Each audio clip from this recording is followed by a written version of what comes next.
और पीएम मोदी के कई कार्यक्रम हैं, चुनावी रैली है, कर्नाटक पहुंच गए हैं जिस तरह से आप देख सकते हैं।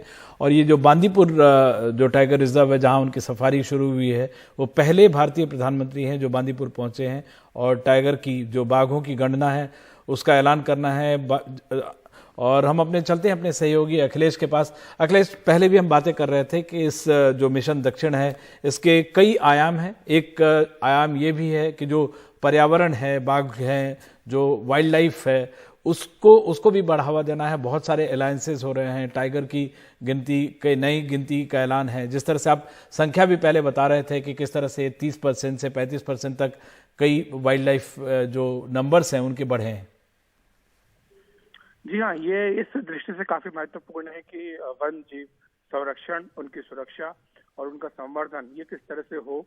इसके लिए लगातार जो पिछले 8-9 साल में काम किए गए हैं उसकी उपलब्धि भी बताई गई है कि किस तरह से संख्या पर असर पड़ा है और ये सारे प्रयास सरकार की ओर से किए गए हैं, इनका असर जमीन पर दिखने लगा है। आज का दिन इस लिहाज से महत्वपूर्ण है पर्यावरण और वन्य जीवन के लिए कि एक बड़ा अलायंस जो है इंटरनेशनल पिग कैट अलायंस, उसकी शुरुआत पीएम नरेंद्र मोदी करने जा रहे हैं। और उसमें जो 7 प्रजातियां हैं पिग कैट्स की, उनको दुनिया भर में किस तरह से बचाया जाए, उनके जो शिकार होता है उस पर किस तरह से रोक लगाई जाए, उनकी सुरक्षा की जाए, इन सारे मुद्दों को लेकर के चर्चा होगी। और ये एक बड़ा कदम है जहाँ तक कि वन्य जीवन के संरक्षण का सवाल है। इसके साथ ही जो दूसरा बड़ा काम हो रहा है वो प्रोजेक्ट टाइगर, उसके 50 वर्ष पूरे हो रहे हैं और इसलिए भी आज एक जो कार्यक्रम है उसमें जो बाघों की संख्या है वो जारी की जाएगी पीएम नरेंद्र मोदी की ओर से। साथ ही वो तमिलनाडु के एलिफेंट रिजर्व में भी जाएंगे। यहाँ पर भी हमने देखा था किस तरह से जो है एक 2 महावतों की जो स्टोरी थी उसको डॉक्यूमेंट्री बनी थी, उसको ऑस्कर मिला है। माना जा रहा है कि उनसे भी मुलाकात वो कर सकते हैं। 20 किलोमीटर की उनकी सफारी है बांदीपुर टाइगर रिजर्व की। उसके बाद ये सारे कार्यक्रम होंगे। और अखिलेश, अगर राजनीतिक रूप से कहें, 3 दिनों का जो दौरा है इसमें, इसके बाद आज 2 मुदुमलाई और बांदीपुर में पीएम का ये टाइगर सफारी है।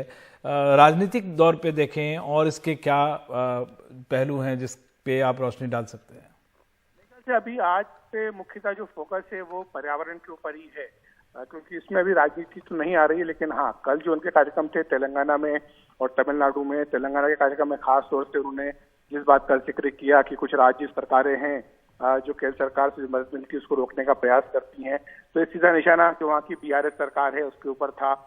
तमिलनाडु में वो गए तो वहां पर तो उनको मुख्यमंत्री स्टालिन लेने के लिए आए, लेकिन जब वो हैदराबाद पहुंचे तो वहां पर एक बार फिर से जो मुख्यमंत्री के चंद्रशेखर राव है वो उनको लेने के लिए नहीं पहुंचे थे। तो ये आपस में जो रिश्ते की तनातनी है बीजेपी बीआरएस के बीच में वो ये भी दिखाता है।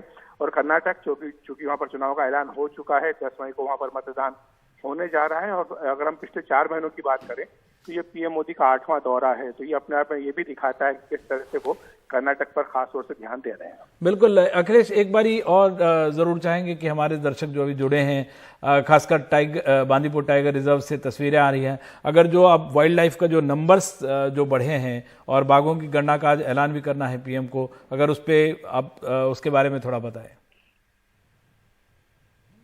निश्चित तौर पर पिछले अगर हम कुछ वर्षों की बात करें तो इसमें जो कंजर्वेशन के लिए काम किया गया है उसका सीधा असर जमीन पर दिखने लगा है विमल। और 2014 के बाद से ही लगातार जो बिग कैट्स हैं उनकी संख्या में बढ़ोतरी भारत में हो रही है।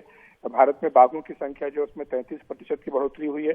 2014 में ये 2226 थे, जो 2018 में बढ़कर 2967 हो गए। ये आज जो है पीएम नरेंद्र मोदी जो ताजा आंकड़े हैं प्रोजेक्ट टाइगर की और बाघों की जो देश भर में संख्या है उसके आंकड़े जारी करेंगे। अभी तक मध्य प्रदेश में सबसे ज्यादा बाघ हैं, कर्नाटक दूसरे नंबर पर आता है, लेकिन माना जा रहा है कि कर्नाटक में इस बार शायद संख्या बाघों की मध्य प्रदेश की तुलना में ज्यादा हो जाए, देश में सबसे ज्यादा संख्या कर्नाटक में हो जाए। ये भी 11 बजे जो आंकड़े आएंगे उससे हमें जानकारी मिलेगी। अगर हम शेयर की बात करें तो शेयर की संख्या में भी 29% की बढ़ोतरी हुई है। 2015 में ये 523 थे, जो 2020 में बढ़कर 674 हो गए। इसी तरह से अगर लेपर्ड की बात करें तो उनकी संख्या में भी 63% की बढ़ोतरी हुई है। 2014 में ये 7,910 थे, जबकि 2018 में बढ़कर 12,852 हो गए। तो इस तरह से ये लगातार एक तरह का ट्रांसफॉर्मेशन हो रहा है। चीता जो कि भारत में विलुप्त हो चुका था उसको हम जानते हैं कि लाया गया है और अब यहाँ पर चीतों की संख्या बढ़ाने का प्रयास भी किया जा रहा है। इसी तरह से जो शिकार होता है उस पर भी रोक लगाने का प्रयास सरकार की ओर से किया गया। काजीरंगा नेशनल पार्क में पिछले साल कोई भी जो गैंडे का शिकार नहीं हुआ है, तो ये भी जो शिकार एंटी पोचिंग जो ड्राइव थी सरकार की, उसकी कामयाबी को दिखाता है। तो ये इस तरह से सारे के सारे जो कदम सरकार की ओर से उठाए गए उनका असर जमीन पर दिख रहा है। और आज बांदीपुर के साथ साथ मुदुमलाई टाइगर रिजर्व भी उनको जाना है। और साथ ही जिस बात का हम जिक्र कर रहे थे कि वहां पर उन्होंने जो एक डॉक्यूमेंट्री जिसको भी ऑस्कर मिला है, एलिफेंट डिस्कस, उसमें जो महावत आए थे उनसे भी उनकी मुलाकात हो सकती है। इसी तरह से जो बांदीपुर टाइगर रिजर्व में जो कर्मचारी हैं जो संरक्षण के काम में लगे हुए हैं, उनके साथ भी उनकी बातचीत अभी होगी। और ये सेल्फ हेल्प ग्रुप के जो लोग हैं उनसे भी उनकी चर्चा होगी। और आपको बता दें कि जो 20 किलोमीटर का सफारी है ये जो प्रधानमंत्री नरेंद्र मोदी बांदीपुर टाइगर रिजर्व में कर रहे हैं। बिल्कुल, इस पूरी जानकारी के लिए बेहद शुक्रिया अखिलेश। जैसे बता रहे थे कि वाइल्ड लाइफ फोकस है, संरक्षण और संवर्धन की बात है। और एक इंटरेस्टिंग बात यह हो सकती है कि मध्य प्रदेश में जैसे पिछली दफा 526 टाइगर थे और सबसे ज्यादा टाइगर थे, बांदीपुर में हो सकता है यह आंकड़ा बढ़े, क्योंकि 2 का ही फासला था, 524 थे वहां पे, तो हो सकता है वहां बढ़े। और पूरे जो वाइल्ड लाइफ को लेके जो पीएम का फोकस है उसके बारे में विस्तार से बताया अखिलेश ने। बेहद शुक्रिया अखिलेश।